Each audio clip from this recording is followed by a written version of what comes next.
La régulation des activités enzymatiques s'explique par différents phénomènes. Par des mécanismes purement chimiques tout d'abord, qui sont liés aux lois de la chimie, à la cinétique chimique liée à la disponibilité des substrats, à la présence d'effecteurs chimiques, comme des inhibiteurs ou des activateurs. Euh, Par des mécanismes également de biologie moléculaire qui sont liés aux régulations de la synthèse des protéines. Alors ces deux mécanismes notés 1 et 5 ne seront pas abordés. Nous allons nous intéresser ici à trois autres systèmes de régulation. En deux, par des modifications covalentes de la structure des enzymes. Et en trois, par des modifications non covalentes qui seront spécifiques de l'allostérie. Et enfin, pour terminer ce cours, le cas particulier de certaines enzymes, les isoenzymes. Nous allons voir donc le premier de ces mécanismes de régulation, celui par modification covalente de la structure d'une enzyme. On va considérer deux cas. Le cas numéro 1, la modification est permanente, donc irréversible. Et le deuxième cas de modification covalente, quand la modification sera réversible. Premier cas, il y a activation permanente de l'enzyme par modification covalente d'un précurseur. Ce précurseur existe à l'état inactif et une hydrolyse partielle permet de modifier la structure tridimensionnelle de cette protéine pour permettre de rendre fonctionnel son site actif. On comprend alors pourquoi cette modification est classée irréversible. Les précurseurs inactifs sont appelés des imogènes. Un exemple caractéristique est celui des enzymes digestives. On peut illustrer cet exemple avec la pepsine qui existe sous forme de pepsinogène. On voit avec cette animation que la perte d'un fragment ou de plusieurs fragments du précurseur pepsinogène permet de rendre alors actif la pepsine car son site actif est alors fonctionnel. Le deuxième cas concerne la modification réversible et covalente d'une enzyme. C'est le cas de nombreuses enzymes qui sont régulées par ce type de mécanisme. La modification concerne l'addition d'une molécule X sur cette protéine. On voit sur cette animation la réversibilité. La molécule X est rajoutée ou enlevée à l'enzyme. Cette molécule X est très variable, on retrouve des groupes méthyl, des groupes adényl, etc. Mais la plus caractéristique concerne le groupement phosphate. On parle alors du mécanisme de phosphorylation-déphosphorylation.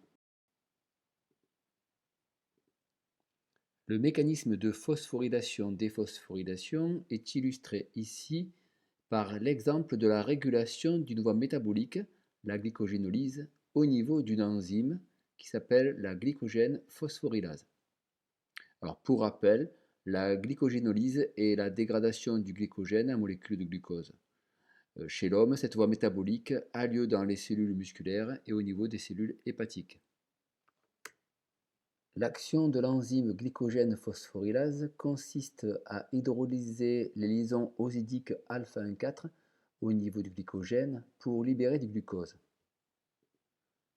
Le glucose produit dans le muscle est directement utilisé par les cellules musculaires alors que le glucose produit au niveau du foie seront libérés de la circulation sanguine à destination de l'ensemble des cellules de l'organisme. Cette enzyme, la glycogène phosphorylase, est une protéine dimérique.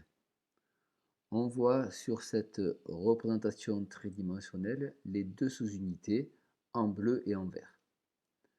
L'enzyme existe sous deux états. Une forme active qui est phosphorylée, c'est la glycogène phosphorylase A, et une forme inactive déphosphorylée, la forme B. La modélisation ici représente donc la forme active avec le groupement phosphate sur les résidus sérine. Le mécanisme réactionnel fait intervenir deux enzymes. Tout d'abord, une kinase qui permet la phosphorylation. En effet, cette enzyme, la phosphorylase kinase, permet de transférer deux groupements phosphate à partir de l'ATP sur chaque sous-unité de la glycogène phosphorylase. On obtient donc une glycogène phosphorylase A, phosphorylée, donc active. Une deuxième enzyme va intervenir pour revenir à une forme inactive de la glycogène phosphorylase. Cette enzyme est une phosphatase qui entraîne donc cette déphosphorylation.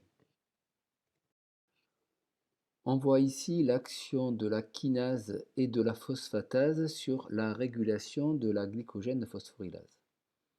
En effet, l'action de la kinase favorise l'activation de la glycogène phosphorylase, ce qui permet donc son action sur la glycogénolyse. L'action de la phosphatase permet d'arrêter cette voie métabolique en favorisant plutôt la forme B inactive. Ce sont des mécanismes hormonaux qui vont soit favoriser, soit à l'inverse défavoriser la voie de la glycogénolyse en inhibant directement les enzymes phosphatase et kinase, en les inhibant ou les activant bien sûr. Par exemple, des hormones hyperglycémiantes vont favoriser l'action des kinases. C'est le cas du glucagon et de l'adrénaline. A l'inverse, une hormone hypoglycémiante active plutôt l'action des phosphatases. L'insuline est l'exemple typique.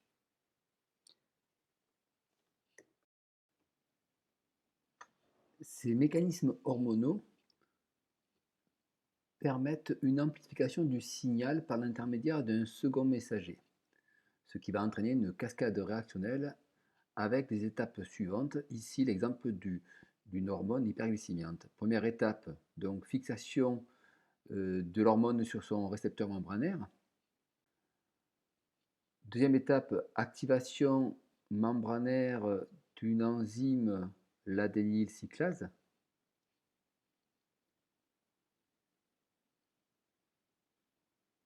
Cette enzyme adénylcyclase permet la production de l'AMP cyclique, le second messager donc. Ces molécules d'AMP cyclique vont activer des protéines kinases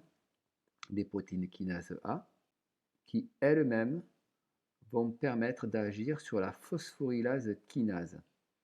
Cette phosphorylation de la kinase permet alors d'activer la glycogène phosphorylase et donc permet la dégradation du glucogène et la production de glucose.